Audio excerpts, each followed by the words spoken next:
বৈষম্য নিরসনে শতভাগ বিভাগীয় পদোন্নতি সহ সহকারী শিক্ষকদের ১০ম গ্রেড এবং প্রধান শিক্ষকদের ৯ম গ্রেডে বেতন নির্ধারণের দাবিতে মানববন্ধন ও স্মারকলিপি প্রদান করেছেন হাইমচর উপজেলার প্রাথমিক শিক্ষক সমিতি।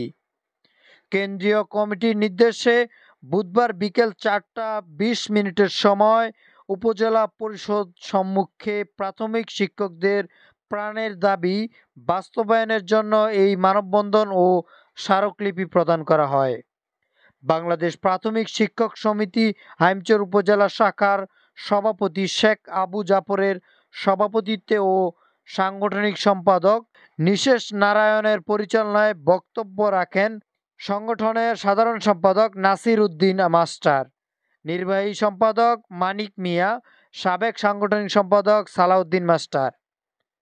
মানববন্ধন ও স্মারকলিপি প্রদানকালে উপস্থিত ছিলেন বাংলাদেশ প্রাথমিক শিক্ষক সমিতির হাইমচর উপজেলা শাখার নির্বাহী সভাপতি ইকবাল হোসেন ব্যাপারী, ক্রীড়া সম্পাদক হেলাল মিয়া, মুজিবুর রহমান, সহ সম্পাদক ফারজানা শাহীন, সহ সম্পাদক ফাতেমা বেগম, কামাল হোসেন, জাকারিয়া স্বপন সহ প্রাথমিক বিদ্যালয়ের প্রধান শিক্ষক ও সহকারী শিক্ষকবৃন্দ। বৈষম্য রেখে শিক্ষা ব্যবস্থার প্রাথমিক স্তরে এই বৈষম্য রেখে বৈষম্য মুক্ত বাংলাদেশ কখনোই হবে না। আমাদের বৈষম্য মুক্ত বাংলাদেশ সমাজ বিনির্মাণে আমি আমাদের সরকার বাহাদুরকে দৃষ্টি আকর্ষণ করছি।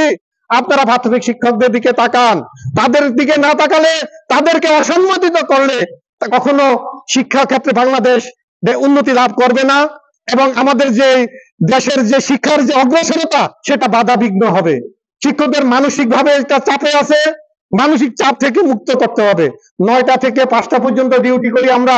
আমাদের টিফিন ভাতা ৩০ দিনে ২০০ টাকা, প্রতিদিন ৬ টাকা করে আমাদের টিফিন ভাতা পড়ে। এটা লজ্জার বিষয়।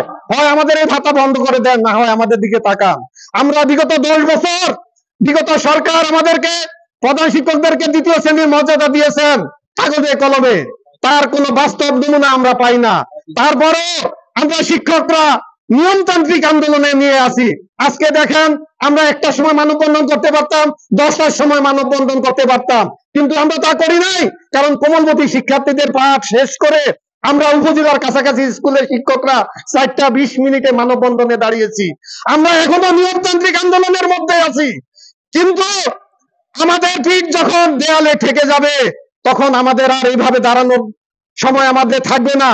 আমরা সামনে আর মুখ দেখাবো না, আমরা পিঠ দেখি আমরা সরে যাব না। আমাদের দাবি আদায় পর্যন্ত আমরা মাঠে নেমেছি। ইনশাল্লাহ আমাদের এই দাবি সহকারী শিক্ষকদের ১০ম গ্রেড এবং প্রধান শিক্ষকদের ৯ম গ্রেড বাস্তবায়ন করে আমরা এই মাঠ থেকে ফিরবো ইনশাআল্লাহ।